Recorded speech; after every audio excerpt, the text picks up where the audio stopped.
So, Ma'am Mitch, how was your journey with SDH from GVV after your residence? Ano po yung masasabi niyo, ma'am?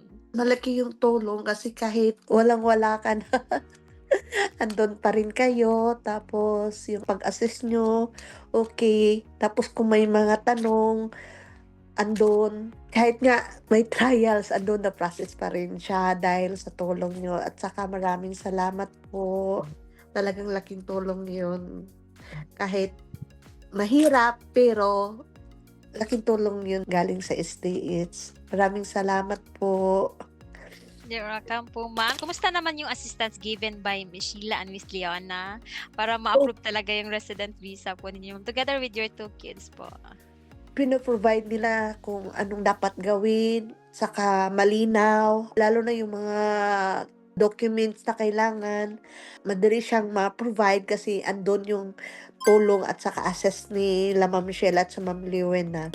How was your experience, ma'am, being a member of the GCP? Yung sa mga discounts po, yung quarterly call with the advisor, kumustahan yung sa mga kung may nagbago ba sa circumstance po ninyo dyan sa New Zealand? Okay naman siya kasi everytime may tanong ako, everytime madali lang, tapos nag-response agad kayo, parang gano'n.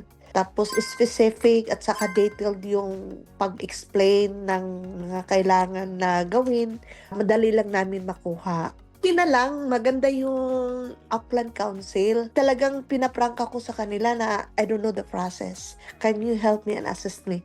Binigyan niya talaga ko ng yung parang process or procedure, item by item at Step saan by step po. meron pa siyang binigay na link, saan kukuha, saan mag-book. Gano'n kaganda ang New Zealand. Yun yung na-appreciate ko talaga. Lalo na pag magsabi ka, lalo na din yung sa doktor ko, talagang, yung bang kahit sa nurse, talagang thankful ako. Kaya yung last na punta ko doon, sinabihan ko talaga sila na super thankful ako na napunta ako dito kasi yung doktor, sinabi ko, naku, namumulima ako, wala akong trabaho, gano'n, natatakot ako, baka maano yung visa ko. Kino-comfort nila ako, lalo na yung nurse at saka doktor. Oo, lalo na yung last punta ko, sabi pa ng doktor, "You're already cured. Why they are always asking?" Don't worry, I'll give you a specific certificate that you are really, really cured. And stop visiting the hospital. Ganun talaga sabi niya. Sabi ko, oh, So, yes, dami. Yun lang ma'am. ang kahit mahirap yung pinagdaanan ko. Sabi nga nila, nasanay ako sa comfort zone ko sa Philippines. Dito iba. So, normal talaga yun.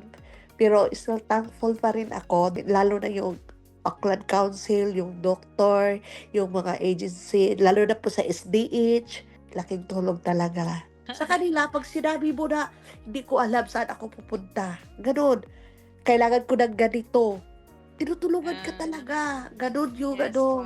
Auckland Council ng New Zealand, iba. Iba talaga Oo. yung ano nila, ma'am, Oo, 'no? iba, iba. Kumbaga Iba talaga ang government nila. Kaya nga sabi ko, dito na talaga ako tatanda. Kahit siguro naisip ko din yun. Kasi may mga friend din ako, sabi nila, "Michelle, it takes 3 to 4 years na maging stable ka dito." Ganun talaga. Kasi yes. iba yung comfort zone mo doon, sabi niya. Oo. Yes, ma'am.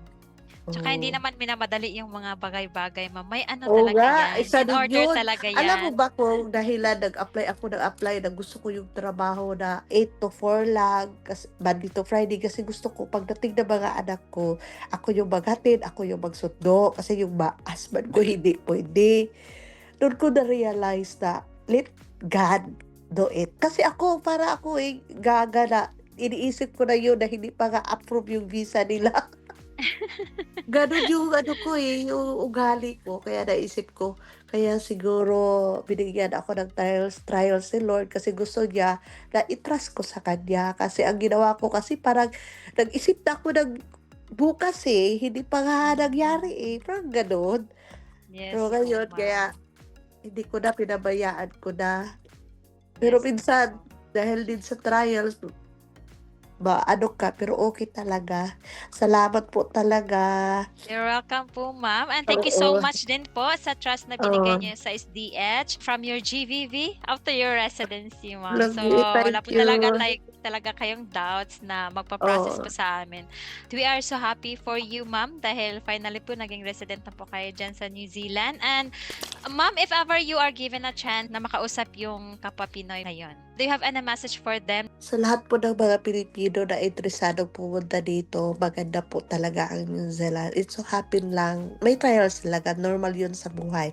Pero yung pag-process din ng visa, maganda talaga lapitan yung SDH kasi andun na lahat, tinutulungan ka, not lang sa pag-process ng papel, pag paano yung paraan, yung mga requirements, kundi lalo na sa finances. Kasi mahirap din yung buo ang pagbayad dahil lalo na naghahanap ka pa ng trabaho from the start, but sa kanila installment yung pagbayad, laking tulong na din yon. Kahit nga ako hindi pa nakapagbayad, pero laking tulong na din yon dahil malaki din yung immigration fee. So yun lang muna yung mapofocus mo, at least doon sa SDH installment, laking tulong na din yun sa mga Pilipinong gustong makapunta dito.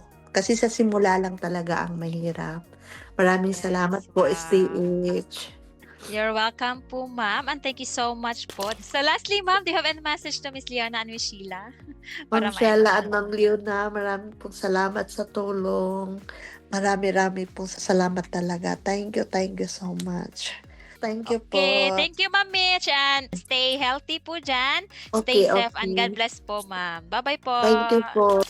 Message us now to book your consultation.